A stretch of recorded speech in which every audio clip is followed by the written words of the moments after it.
Hi hello ನಮಸ್ತೆ ಸ್ನೇಹಿತರೆ, ನಾನು ದಿನೇಶ್ ಸೋಂದೇನಹಳ್ಳಿ. ಸ್ನೇಹಿತರೆ, WTC ಫೈನಲಿಂದ ಭಾರತ ಹೊರಬಿದ್ದಿದೆ.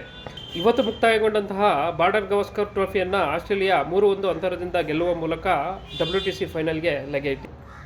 2019ರಿಂದ ಪ್ರಾರಂಭವಾದಂಥ ವರ್ಲ್ಡ್ ಟೆಸ್ಟ್ ಚಾಂಪಿಯನ್ಶಿಪ್ನ 2 ಫೈನಲ್ಲಿ ಭಾರತ ರನ್ನರ್ ಅಪ್ ಪ್ರಶಸ್ತಿಯನ್ನು ಪಡೆದುಕೊಂಡಿತ್ತು. ಆದರೆ ಈ ಬಾರಿ ಫೈನಲ್ಗೆ ಕೂಡ ಅರ್ಹತೆ ಪಡೆದುಕೊಂಡಿಲ್ಲ. ಸ್ನೇಹಿತರೆ, ಈ ಸೋಲಿಗೆ ಅಥವಾ ಈ ಪರಿಸ್ಥಿತಿಗೆ ಕಾರಣಗಳು ತುಂಬ ಇದ್ದಾವೆ.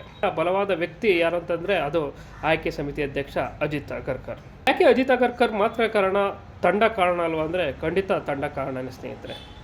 ಅದರಲ್ಲಿ ಪ್ರಮುಖವಾಗಿ ಹಿರಿಯ ಅನುಭವಿ ಆಟಗಾರರಾದಂಥ ವಿರಾಟ್ ಕೊಹ್ಲಿ, ರೋಹಿತ್ ಶರ್ಮಾ ಅವ್ರನ್ನ ಕೂಡ ನಾನು ನೇರ ಒಣ ಮಾಡಲಿಕ್ಕೆ ಇಷ್ಟಪಡ್ತೀನಿ. ಇನ್ನು ಎಷ್ಟು ವರ್ಷ ನಾವು ವಿರಾಟ್ ಕೊಹ್ಲಿ ಮೇಲಾಗಲಿ ಅಥವಾ ರೋಹಿತ್ ಶರ್ಮಾ ಮೇಲಾಗಲಿ ಡಿಪೆಂಡ್ ಆಗಬೇಕು? ವಿರಾಟ್ ಕೊಹ್ಲಿ, ರೋಹಿತ್ ಶರ್ಮಾ ಅವ್ರನ್ನ ಬಿಟ್ಟು ತಂಡ ಕಟ್ಟೋದಕ್ಕೆ ಸಾಧ್ಯನೇ ಇಲ್ವಾ? ಆ ನಿಟ್ಟಿನಲ್ಲಿ ಆಯ್ಕೆ ಸಮಿತಿ ಮಾಡಿದ ಎಡವಟ್ಟುಗಳಾದರೂ ಏನು? ಮಾಧ್ಯಮಗಳಲ್ಲಿ ಸೋರಿಕೆ ಆಗ್ತಿರುವ ಒಂದು ವಿಷಯ ಏನಂತಂದರೆ, ಆಸ್ಟ್ರೇಲಿಯಾ ಪ್ರವಾಸಕ್ಕೆ ಗೌತಮ್ ಗಂಭೀರ್, ಚೇತೇಶ್ವರ್ ಪೂಜಾರ ಅವ್ರನ್ನ ಕೇಳಿದ್ರಂತೆ.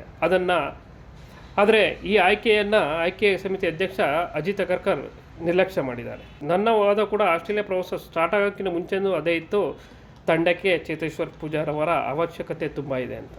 ಚೇತೇಶ್ವರ್ ಪೂಜಾರ ಒಬ್ಬ ಟೆಸ್ಟ್ ಸ್ಪೆಷಲಿಸ್ಟ್ ಬ್ಯಾಟ್ಸ್ಮನ್ ಅಷ್ಟೇ ಅಲ್ಲದೆ ಆಸ್ಟ್ರೇಲಿಯಾ ಕೌಂಟಿ ಇರ್ಬೋದು, ಇಂಗ್ಲೆಂಡ್ ಕೌಂಟಿ ಇರ್ಬೋದು, ಅಲ್ಲೆಲ್ಲ ಆಡಿರುವಂತಹ ಅಪಾರ ಅನುಭವ ಹೊಂದಿರುವಂಥ ಆಟಗಾರ.